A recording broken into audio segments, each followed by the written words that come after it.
Did you know Cain killed his brother because of a girl? Today we are going to dive into the real reason for the first act of murder in the Bible.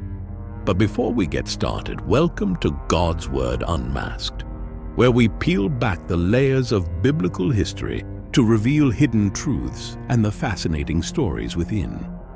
If you enjoy our content, consider subscribing, and we promise to keep bringing you engaging and enlightening videos. Now, for those who don't know the story, you might be wondering, what is this crazy lady talking about?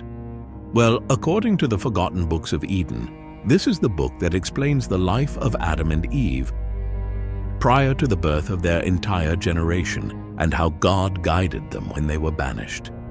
The story begins once Adam and Eve got married. To sanctify their union, God sent angels bearing gifts for Adam and Eve's wedding. The angel instructed Adam to take the gold and give it to Eve as a wedding gift and betroth her, then give her some incense and myrrh as a present, and be ye thou and she one flesh. Adam followed the angel's guidance, giving Eve the gifts and praying with her for 40 days and nights. Then they consummated their marriage. Eve became pregnant, and they continued their lives until she approached 9 months. When the time came for her to give birth, she endured great pain. Adam was deeply troubled for her as she was near death, fulfilling God's words to her, "In pain you will give birth to children." Seeing Eve's distress, Adam prayed to God, asking for mercy and deliverance for her. Adam said, "O Lord, look upon me with the eye of thy mercy, and bring her out of her distress." God looked upon Eve with compassion, and she gave birth to her firstborn son and a daughter. The son was named Cain, meaning hater, because he hated his sister in their mother's womb. The daughter was named Lulua, meaning beautiful, because she was more beautiful than her mother. When Cain and his sister were 40 days old, Adam said to Eve, "We will make an offering and offer it up on behalf of the children." And Eve agreed. "We will make one offering for the firstborn son, and afterward we shall make one for the daughter." Adam prepared an offering, and he and Eve offered it up for their children, bringing it to the altar they had built. God accepted Adam's offering for Cain. When Lulua was 80 days old, another offering was prepared for God and accepted. After the children had stopped breastfeeding, Eve conceived again, and when her time came, she gave birth to another son and daughter. They named the son Abel and the daughter Aklia. After 40 days, Adam made an offering for Abel, and after 80 days, he made another offering for Aklia, just as he had done before for Cain and Lulua. As Cain and Abel grew older, Cain became stubborn and asserted dominance over his younger brother. He often stayed behind when his father made offerings, refusing to join in worship. On the other hand, Abel, the golden child, had a gentle heart and obediently followed his father and mother. He loved making offerings and often persuaded his parents to do so. He prayed and fasted diligently. One day, Abel noticed the golden rods, incense, and myrrh in the cave of treasures and asked his parents about them. For those who don't know, these gifts were from God, and we will dive into this story another day. Now Adam, seeing his son's curiosity, recounted their journey and the works of God, including their fall from grace. That night, Abel spent the entire night with his father in prayer. That same night, during Abel's prayers, Satan appeared to him disguised as a man and stated, "Thou hast oftentimes moved thy father to make an offering, to fast, and to pray. Therefore I will kill thee and make thee perish from this world." The devil threatened to kill Abel for his devotion to God. However, Abel did not waver because he knew the God he served was more powerful. Abel prayed to God and drove away Satan from him, and believed not the words of the devil. The next day, an angel of God appeared to Abel and said to him, "Shorten neither fasting, prayer, nor offering up an oblation unto thy God, for lo, the Lord has accepted thy prayer. Be not afraid of the figure which appeared unto thee in the night, and who cursed thee unto death." The angel reassured him, telling him not to fear the figure that appeared to him in the night. After saying this, the angel departed from him. Abel shared what had happened last night with his parents. They grieved silently but comforted him.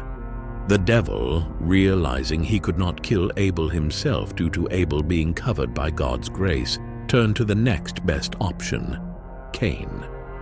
The devil approached Cain at night, showed himself, and said unto him, "Since Adam and Eve loved thy brother Abel much more than they love thee, and wish to join him in marriage to thy beautiful sister, because they love him but wish to join thee in marriage to his ill-favored sister, because they hate thee. Now therefore I counsel thee, when they do that, to kill thy brother, then thy sister will be left for thee, and his sister will be cast away." Satan urged Cain to kill Abel to prevent him from marrying Cain's beautiful sister Lulua. Once Abel is dead, Cain can be the one who marries Lulua. After delivering his message, Satan departed from Cain. However, the wicked thoughts of the devil remained in Cain's heart, stirring up jealousy and hatred towards his brother. Cain, influenced by Satan's evil counsel, harbored murderous intentions against his brother throughout the days and weeks. Adam began to notice that Cain harbored a deep hatred for his brother. Trying to be fatherly and mend their relationship, Adam advised his two sons to make offerings to God, hoping to soften their hearts and strengthen their bond. He said to Cain, "Take, O my son, of the fruits of thy sowing, and make an offering unto God, that he may forgive thee thy wickedness and thy sin." Similarly, he instructed Abel, "Take thou of thy sowing, and make an offering, and bring it to God, that he may forgive thy wickedness and thy sin." Abel obediently listened to his father and prepared a good offering. He asked Adam to accompany him to the altar to show him how to present it properly. Adam and Eve went with Abel and guided him in offering his gift on the altar. Together they prayed, asking God to accept Abel's offering. God looked favorably upon Abel's offering, not only because of the offering itself, but also because of Abel's sincere heart and pure intentions. Abel's innocence and goodness pleased God. After making his offering, Abel continued to offer prayers and sacrifices 3 times a week, following his father's example, and out of joy for his successful offering. On the other hand, Cain showed little interest in making offerings despite his father's urging. He made an offering only once, and even then, his heart was not fully committed. He chose the smallest of his sheep for the offering, focusing more on the gift than on genuine repentance. Because Cain's heart was filled with murderous thoughts, God did not accept his offering. Pause for a moment for some video fun facts. Did you know during this time Cain was 15 years old and Abel was 12 years old? Don't forget to subscribe and like the video if you've learned something new. Okay, let's return back to the story. Since people married young back then, and the world's mission was to multiply upon the earth, Adam suggested to his wife Eve, "Behold, the children are grown up. We must think of finding wives for them. How can we do it? We will join Abel's sister in marriage to Cain and Cain's sister to Abel." Eve expressed to her husband that Cain is stubborn, and she's not sure how he might take this, but she agreed to wait until they made offerings to the Lord on behalf of their children. Meanwhile, Satan approached Cain disguised as a man of the field and said, "Behold, Adam and Eve have taken counsel together about the marriage of you two, and they have agreed to marry Abel's sister to thee, and thy sister to him. But if it was not that I love thee, I would not have told thee this thing. Yet, if thou wilt take my advice and hearken to me, I will bring thee on thy wedding day beautiful robes, gold and silver, and plenty, and my relations will attend thee."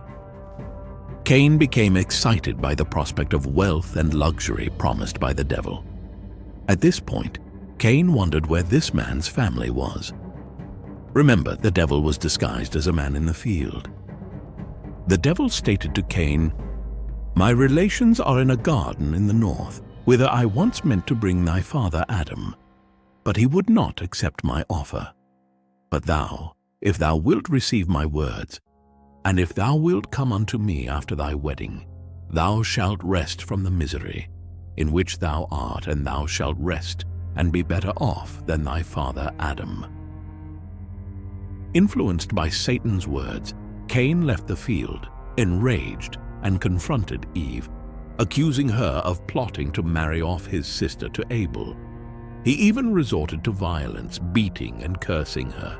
He said to her, "Why are ye about taking my sister to wed her to my brother? Am I dead?"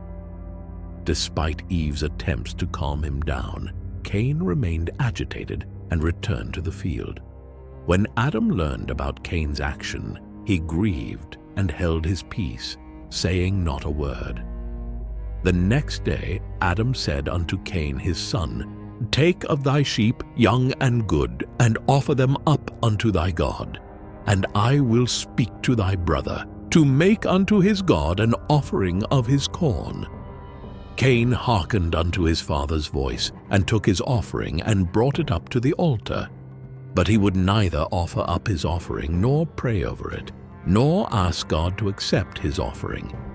Then Adam said unto Cain, "Why dost thou not offer up thy offering?" He kept a hold over him in the evening, and his offering remained on the altar the whole night without being offered up. But Abel took his offering of a fat lamb, and offered it up at the altar of the offering, and his father and Eve, and God accepted his offering. Now Abel brought his offering 3 times every week, as did his father Adam. But as to Cain, he brought his offering but once, and yet with envy, because his offering was small and not chosen with a good heart, like his brother Abel's offering. All the time that Abel brought his offering, the fire came down from heaven and consumed it. And God smelled the sweet savor of his offering. But as for Cain, he brought his offering unto his altar, and put no fire to it.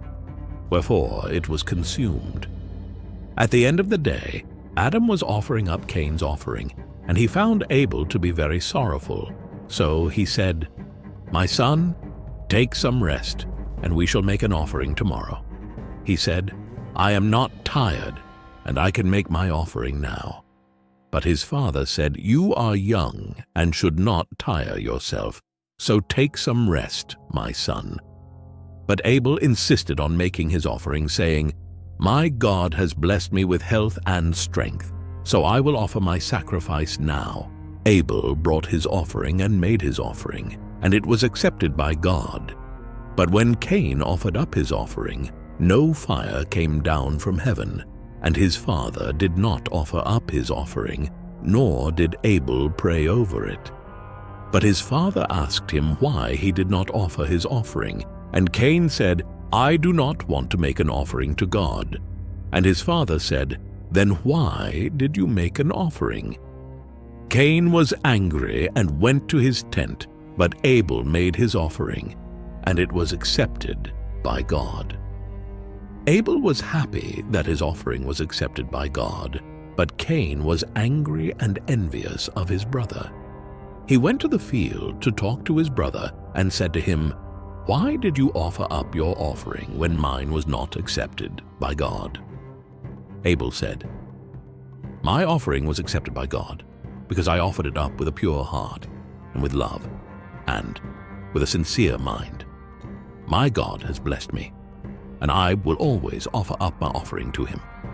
You should do the same and offer up your offering to God with a sincere heart and a pure mind, and he will accept your offering as well." Cain became very angry and said, "I will kill you, and then my offering will be accepted by God." Abel said, "My God will protect me, and he will not allow you to harm me." Cain became enraged and took a rock and struck his brother Abel on the head and killed him. When Cain saw that his brother was dead, he became very frightened and ran back to his tent. He said to himself, "What have I done? I have killed my brother. My father and mother will be very angry with me, and God will punish me for what I have done." Cain hid in his tent and did not come out for many days. When Adam and Eve saw that Abel was not coming to make his offering, they went to his tent to see if he was all right. They found that Abel was not in his tent, and they became very worried. They searched for him everywhere but could not find him. They asked Cain if he had seen Abel, but he said, "I have not seen him. Maybe he has gone to the field to make his offering." Adam and Eve went to the field to search for Abel, and they found his body lying on the ground, covered in blood. They were devastated and wept for their son. They knew that Cain had killed Abel, and they went to his tent to confront him. They said to him, "Why have you done this terrible thing? You have killed your brother, and now God will punish you for what you have done." Cain was very afraid and said, "I did not mean to kill him. I was angry and I struck him with a rock. I am very sorry for what I have done. Please forgive me." But Adam and Eve knew that Cain had killed Abel out of jealousy and hatred, and they knew that God would punish him for his sin. God appeared to Cain and said, "Where is your brother Abel?" Cain said, "I do not know. Am I my brother's keeper?" God said, "What have you done? Your brother's blood cries out to me from the ground. Now you are cursed from the earth, which has opened its mouth to receive your brother's blood from your hand. When you till the ground, it shall no longer yield its strength to you. A fugitive and a vagabond you shall be on the earth." Cain said to God, "My punishment is greater than I can bear. Surely you have driven me out this day from the face of the ground. I shall be hidden from your face. I shall be a fugitive and a vagabond on the earth, and it will happen that anyone who finds me will kill me." But God said to him, "Therefore whoever kills Cain, vengeance shall be taken on him sevenfold." And God set a mark on Cain, lest anyone finding him should kill him. Cain went out from the presence of the Lord and dwelt in the land of Nod.